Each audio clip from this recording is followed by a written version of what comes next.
I might be exceedingly smug today because I was right.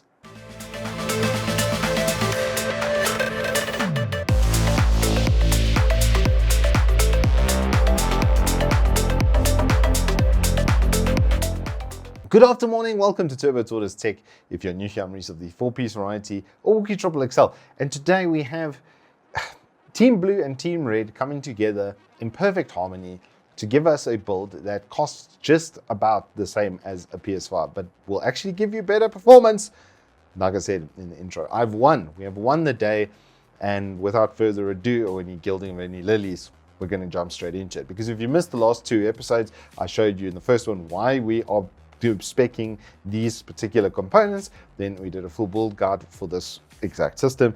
And then obviously, since I've installed Windows operating system, Windows 11, and done a bunch of tests, and that will be a limiting factor with these, is these GPUs, these Intel Arcs, are really made around that because they're DirectX 12 capable, or DirectX 12 specific is actually a better way to say it.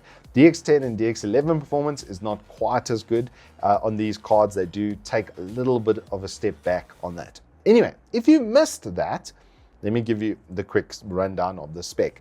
We have 2x16 gig, 3200.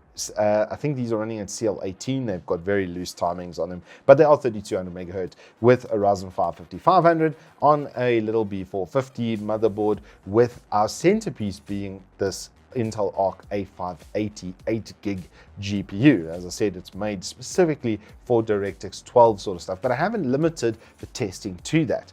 And starting off with the synthetics, you're going to notice that beyond the CPU being obviously absolutely destroyed by 5900X with twice the cores and more than double the amount of cache on that card, on that CPU, it was always going to destroy it. But it also has significantly better single core performance than this, and even then, it still lost to the 2070 Super, still lost to the A580 in both tests for Firestrike and for TimeSpy. So on a synthetic benchmark basis, we were already dropping elbows, and then it just carries on.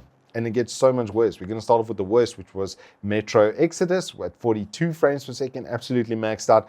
We know that thing absolutely destroys PCs. It still destroys my 4070 on 2K resolution. So it was kind of what we were expecting. But things like, for instance, Cyberpunk should not be getting 70 FPS with ray tracing low performance enabled.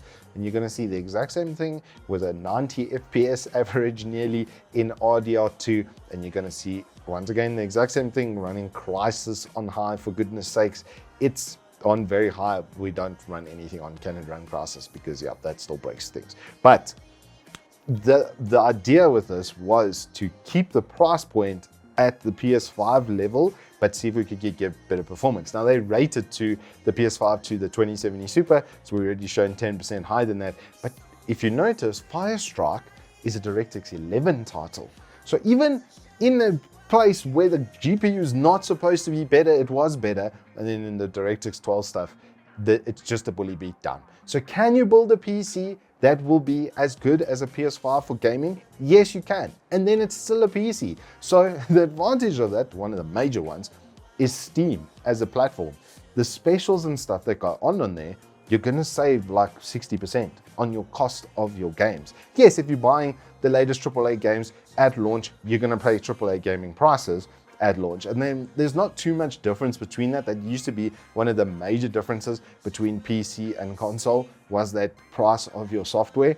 But outside of that now, with Steam, hey, you're gonna get everything at a discount. There's a bunch of games you can only play on PC. If you hook up a controller to this, it's basically a console.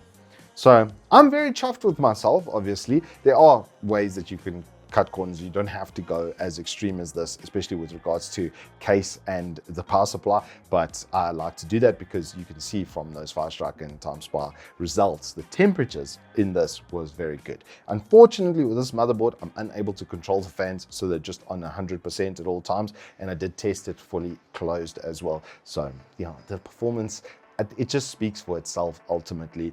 And then it's still a modular system.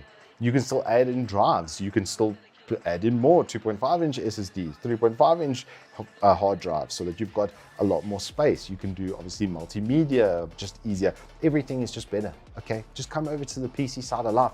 You no longer have to get a gimped PC performance or pay 20-30% more. This is literally, as a machine, 8% more in cost, but it's giving 15-20% more in performance. So on a rand per frame rate, thanks to things like the A580 being really damn good, giving you 8 gigs of video memory for 4,500 rand, you can actually do something like this. I'm chuffed. I think we've achieved the result. Anywho, that is all I have for you on this series. Next week, I'm going to kick off a series where hopefully I'm going to be able to do the exact same thing, but with an esports level type of PC, which will probably feature a 4060, and we'll probably push that budget up to about 16,000 rand. But it is possible. We have done it. I feel very good about myself right now, and I'm going to go and enjoy that on the side. If you have enjoyed this series or this video, please do hit us up with a like and subscribe, and I will see you on the flip side.